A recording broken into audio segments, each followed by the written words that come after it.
સુદન ડેરીના ચેરમેન પદે ફરી ભોળાભાઈ રબારી બિનહરીફ વાઇસ ચેરમેન તરીકે ચૂંટાઈ આવ્યા છે। મેપાભાઈ મારુની પણ બિનહરીફ વરણી થઈ છે। બોટાદ જિલ્લા દૂધ ઉત્પાદક સંઘમાં ચેરમેન વાઇસ ચેરમેનની ચૂંટણી યોજાઈ, જ્યાં ભાજપના મેન્ડેટથી બંને ઉમેદવારો બિનહરીફ જાહેર થયા છે। ભોળાભાઈ રબારી અને મેપાભાઈ મારુનો મધુસૂદન ડેરીમાં દબદબો યથાવત રહ્યો છે, એટલે કે છેલ્લા 12 વર્ષથી ડેરીની સત્તા સંભાળતા બંને આગેવાનો ફરી એકવાર ચૂંટાઈ આવ્યા છે। મધુસૂદન ડેરીના સભ્યોમાં ખુશીનો માહોલ છે, તો બિનહરીફ વરણી બાદ ભાજપ કાર્યકર્તાઓમાં આનંદની લાગણી છે। બોટાદ દૂધ ઉત્પાદક સંઘમાં ફરી જૂની જોડી યથાવત રહી છે। ચેરમેન પદે ભોળાભાઈ રબારીની સતત બીજી વખત પસંદગી થઈ છે, તો વાઇસ ચેરમેન પદે મેપાભાઈ મારુ પણ જ્યાં વિશ્વાસ યથાવત રહ્યો છે, તો ચૂંટણી પ્રક્રિયા પૂર્ણ થતાં બંનેની સત્તાવાર જાહેરાત કરવામાં આવી છે। મધુસૂદન ડેરીના નેતૃત્વમાં કોઈ ફેરફાર નહીં થાય। ડેરીના વિકાસ માટે ફરી એકવાર ભોળાભાઈ અને મેપાભાઈની ટીમ તૈયાર છે। બોટાદ ડેરીમાં ભાજપના મેન્ડેટનો દબદબો જોવા મળ્યો છે।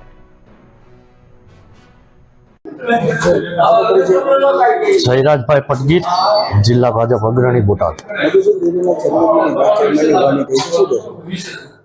આજે પ્રથમ 2.5 વર્ષ પૂર્ણ થતા ફરીવાર ભારતીય જનતા પાર્ટી પ્રદેશ નેતૃત્વ અને જિલ્લા નેતૃત્વ દ્વારા મધુસૂદન ડેરીના ચેરમેન તરીકે ભોળાભાઈ રબારી અને વાઇસ ચેરમેન તરીકે મેપાભાઈ મારુની ફરીવાર આવતા 2.5 વર્ષ માટે ફરીવાર એમની નિમણૂક થઈ છે। અને બોટાદ જિલ્લામાં મધુસૂદન ડેરી દ્વારા વર્ષોથી જે કાંઈ છે વિકાસ એ આપ બધા જોઈ શકાય તેવો છે।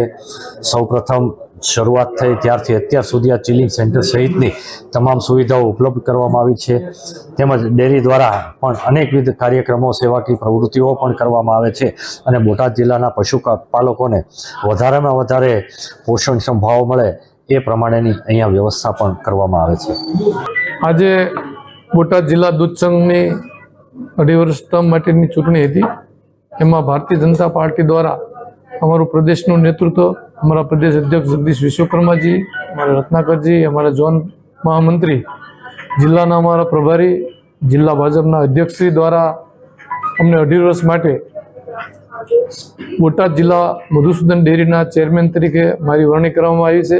વાઇસ ચેરમેન તરીકે મેપાભાઈ મારુની 2.5 વર્ષ માટે વરણી કરવામાં આવી છે। આ તબક્કે હું ભારતીય જનતા પાર્ટીના જિલ્લાનું નેતૃત્વ અને પ્રદેશનું નેતૃત્વ અને રાષ્ટ્રીય નેતૃત્વનો ખૂબ ખૂબ આભાર માનું છું। અમારો બોર્ડનો અને ચેરમેન, વાઇસ ચેરમેનનો અને આખી ટીમનો એવો પ્રયત્ન રહેશે કે વધારે પશુપાલકોને ભાવ આપી શકવી, સરકારની ઘણી બધી યોજનાઓ છે એનો પણ લાભ આપી શકવી, અને ખાસ કરીને સરકારે હમણાં ખૂબ જ અગત્યની પશુપાલકો માટેની જે યોજનાઓ મૂકી છે એ ગામડા સુધી એમની પહોંચે એ અમારું પ્રાથમિક કાર્ય રહેશે। અને ખાસ કરીને વિશેષમાં પશુપાલકોને કેમ વધારે ભાવ આપી શકવી એની અમારી પ્રાથમિકતા રહેશે।